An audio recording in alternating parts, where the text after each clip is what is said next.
Henry Ford died and went to heaven. They put him in the fifth level of heaven. You know Henry Ford, you heard of Henry Ford? Henry Ford died and went to heaven. They put him in the fifth level of heaven. And Henry Ford noticed the chairperson of Hindustan Motors was in the first heaven. He felt very insulted. How can this be? I made better cars than him. Why am I in the fifth heaven, he is in the first heaven? He went and asked Saint Peter, the keeper of the heaven, how can this be possible? I made better cars, but I am in the fifth heaven, he is in the first heaven. So Peter said, I'll get you an appointment with God. It's up to you, you go and talk to him. It's all his decision. So he got an appointment, went and met God. And he lamented, how can this be? I manufactured better cars. Just my T model is enough to get me the first level of heaven. Why am I given fifth level and he is given first heaven? Why is this so? So God said, see Henry, I understand you made good cars. People have enjoyed your cars, that's fine. But people got into your cars, forgot about everything and drove. They enjoyed the drive. But when people got into his car, they always said, oh my God.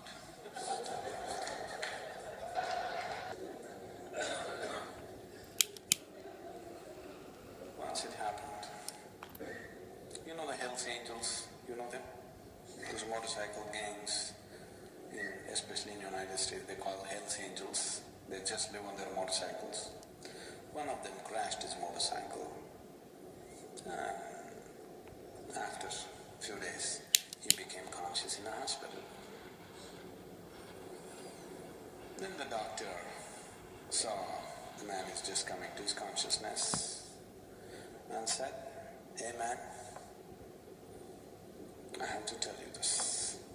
I have some good news and bad news. What is untruth?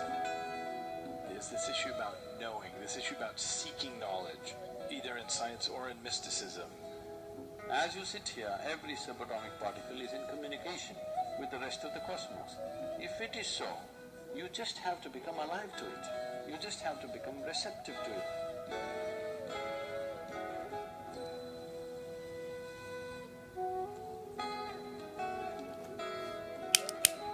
So I'm very interested in the intersection of our worlds, science and mysticism. Oh, I thought we live on the same planet. Well, we'll see. So I go into the lab every day and I study how the brain, which is encased in silence and darkness, how it constructs our reality.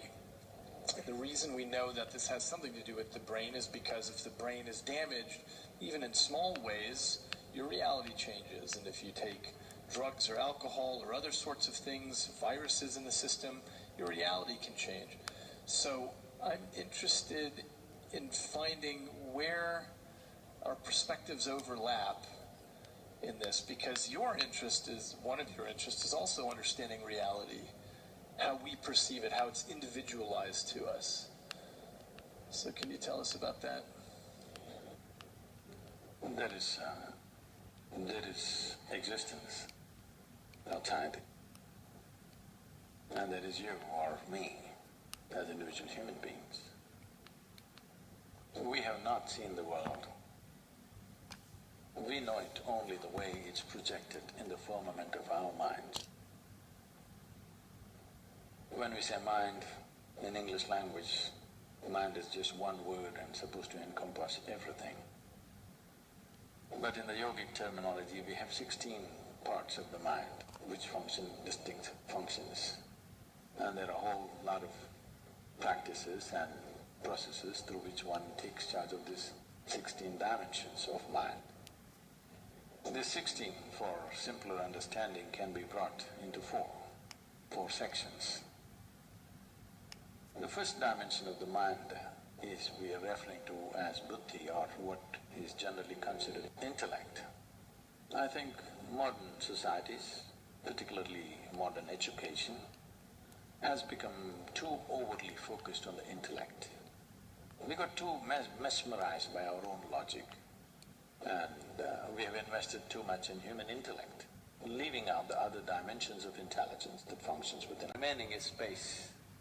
If you take charge of these things, what you need to know, everything that is life is here, because modern physicists are saying, as you sit here, every subatomic particle is in communication with the rest of the cosmos. If it is so, you just have to become alive to it. You just have to become receptive to it, whether it is the smallest thing or the biggest thing. Everything, the fundamental design is same. It is only the complexity and sophistication which is improving. Between an amoeba and you, the fundamental design is same. It is much more complex and sophisticated, but essentially life-making design is same. So if it is so, the most fundamental materials which make this life and every other physical aspect of what we see in this creation, if we know the ingredients and how they happen, then you have a key to every aspect of life. But if you try to study the creation itself, as you study it, they will multiply into billions and trillions. It seems it might depend what your goal is. So if you want to create a drug for cancer or build a helicopter, you need to do something with those 5 elements. So it's not about exploration, it's about utility. What is the use of life? Let me ask you a question. I would love to know. I've wondered that question. And I get it that science isn't getting me there. I mean, I've been in science my whole adult life, but I don't know. I get much more towards that question when I read literature, which was my first love before I went to science. So I take the point that science doesn't help me on that front at all. What would you say? I've wondered what the point is. No, when we're looking at everything as, see right now, there's an unfortunate reality which is, doesn't agree with my aesthetics of life. Right now, science has moved from an exploratory process to an exploitative process. If you see an atom, how to use it. If you see a bacteria, how to use it. If you see an elephant, how to use it. If you use a whale, how to use it. Of course, the next thing is if you see a human being, how to use them. This is where it's going. Everything, how to use it. This is not what life is about. You may get to know how to use every damn thing, but still life won't get any better.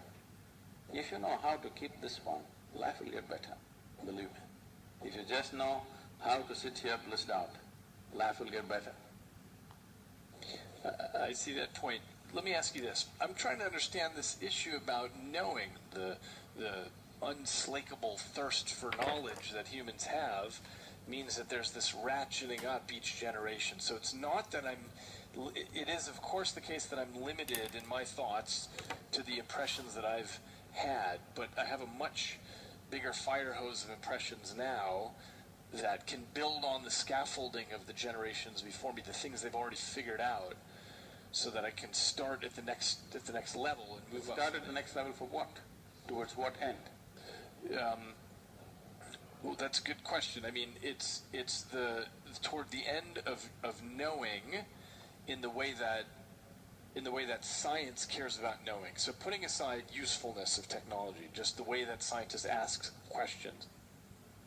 If knowing is the purpose, because wanting to know, how much time and energy somebody is willing to dedicate to that may be questionable from person to person. But everybody wants to know, there's no question about that.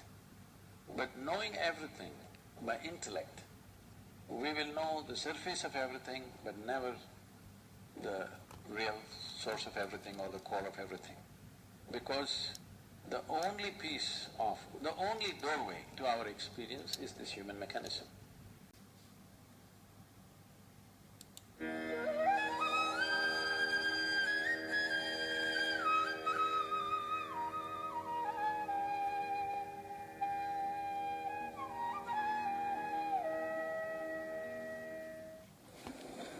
The thing is, you need to understand this culture. Unfortunately, it's all been messed up and botched up. We are a godless country. We are a country without any morals. There's no morality in this country. We could live like this and really live well because there was a huge rise of consciousness. Everything could be looked at simply the way it is. People were ruled by their consciousness, not by morality, not by the fear of punishment, simply by the sense of living. So because there was such a society, anything could be talked anywhere and there was no issue. Well, that's not the condition right now, that's a different thing. But this is how this culture and this nation evolved. It took thousands of years of work to get this mass of people to that state.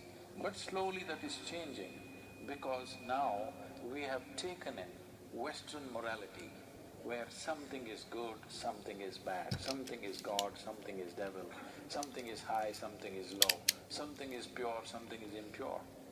There was no such thing in this culture. We just saw life just the way it is. How much of what to do in your life is an individual choice. Because we clearly understood the nature of human mind, in this mind if you say something is bad, do not think about it, that will become the full-time job in the minds of your friends. But any mind, if you say, don't think about this, only that they will think. People who did a bit of emotion, little bit of mind, little bit of society and try to manage it somehow, but it doesn't matter what you do. If you are sincere with your life, you will see you are still living an unfulfilled life, isn't it? So nothing wrong with the body, nothing wrong with the ways of the body. It is just very limited. It can only play that much role in your life. If you try to stretch it to all your life, you will suffer because you are trying to create falsehood. The truth of life is all over. You will definitely bring suffering to yourself. Suffering will come in a million different ways. People who think they are just perfect, nothing will ever happen to him, such people you will see after some time what will happen to them. Life has its ways to bend you and break you and knead you and grind you in a million different ways. In most unexpected ways it will do it to you. Yes, have you seen it happening to people around you? So, nothing wrong with your hormones, but it's compulsive. Once you live a compulsive life, you're living the life of a slave, isn't it? Yes? Do you want to be a slave?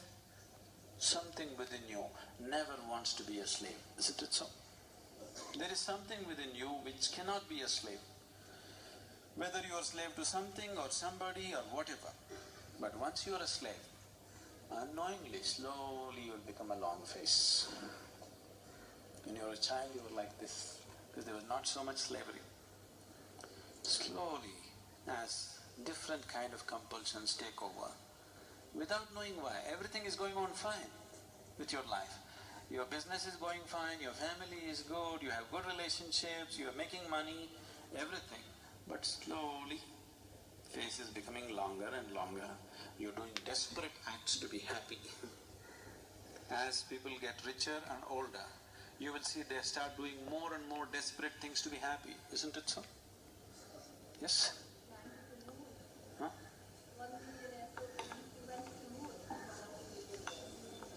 Oh, you have not seen the things they do on the planet. Forget about going to the moon. So, the more desperation comes because you are trying to make a small aspect of your life everything. It will not work. And today especially, the culture is becoming like this, especially the Western cultures have made body into everything. Suffering is untold. Please see, for no reason they are suffering. Everything is well. Physically, everything is well. You can't think of more arrangement physically. Everything is well arranged. Healthcare, insurance, cars, everybody's got everything to do. But people are suffering immensely, where almost every second, third person is on some kind of medication just to maintain mental balance. That's not joy. yes? Where you have to take a tablet every day to remain sane is not joyfulness,